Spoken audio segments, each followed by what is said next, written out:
Hello बच्चों, let's see the question. The question says energy of activation is lower for which reaction? Option A, RCH2 OH2 positive gives RCH2 positive, R2CH positive gives R2CH positive, R3COH2 positive gives R3C positive, and D all have same activation energy. तो हमें ये बताना है कि सबसे ज्यादा lower activation energy इनमें से किसकी होगी. So first of all let's write the key concept which is high is the stability of carbocation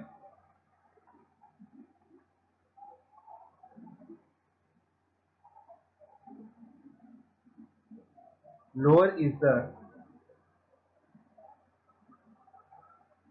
activation energy.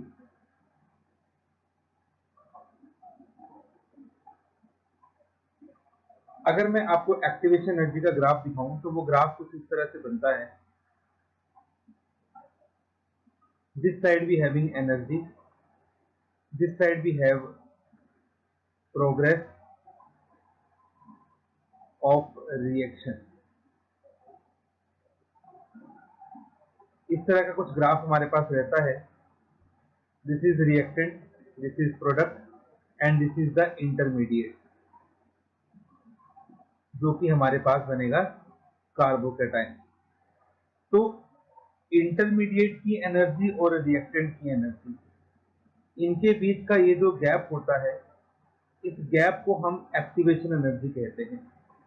तो इस इंटरमीडिएट की एनर्जी जितनी कम होगी, मतलब उतनी ही एक्टिवेशन एनर्जी कम होगी. और एनर्जी कम तब होगी जब इंटरमीडिएट की स्टेबिलिटी ज्यादा होगी. तो जिसका कार्बोकेटाइन सबसे ज्यादा स्टेबल होगा उसी की एक्टिवेशन एनर्जी सबसे ज्यादा कम होगी. तो अब हम सभी के कार्बोकेटाइन को चेक करते हैं. जो ऑप्शन नंबर ए में कार्बोकेटाइन आपको दिया गया है दैट इज RCH2 पॉजिटिव. ये कार्बोकेटाइन एक कार्बन से जुड़ा है तो ये 1 डिग्री हो गया. ऑप्शन नंबर बी में जो कार्बोकेटाइन आपको दिया गया है दैट इज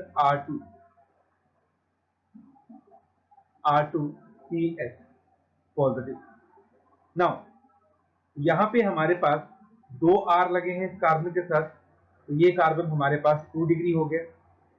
जो थर्ड हमारे पास है carbocation, it having 3 R group, तो ये आपके पास बन गया 3 डिग्री. नाउ हमें पता है that R group have, R means कोई भी एल्काइल ग्रुप हो सकता है, group have plus I effect, and plus I effect increase stability of carbocation.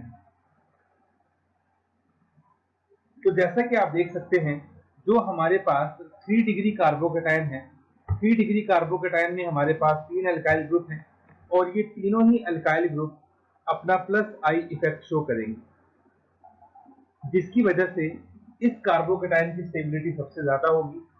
फिर दूसरे नंबर पे हमारे पास आएगा 2 डिग्री वाला, क्योंकि यहाँ पे 2 अल्काइल ग्रुप है. और फिर आएगा 1 डिग्री वाला, क्योंकि इसमें एक ही अल्काइल ग्रुप है. तो जो कार्बोकेटाइन का स्टेबिलिटी ऑर्डर हमारे पास बनता है that is 3 degree, 2 degree, 1 degree. अब क्योंकि 3 डिग्री का कार्बोकेटाइन सबसे ज्यादा स्टेबल है, इसका मतलब ये हुआ कि इस केस में जो एक्टिवेशन एनर्जी होगी वो सबसे कम होगी, क्योंकि स्टेबिलिटी सबसे ज्यादा है. तो ऑप्शन नंबर सी जो है हमारे पास, ये हमारे पास करेक्ट ऑप्शन आएगा that option 3 degree carbocation have the lower activation energy. Hope you understood it well. Best of luck. Thank you.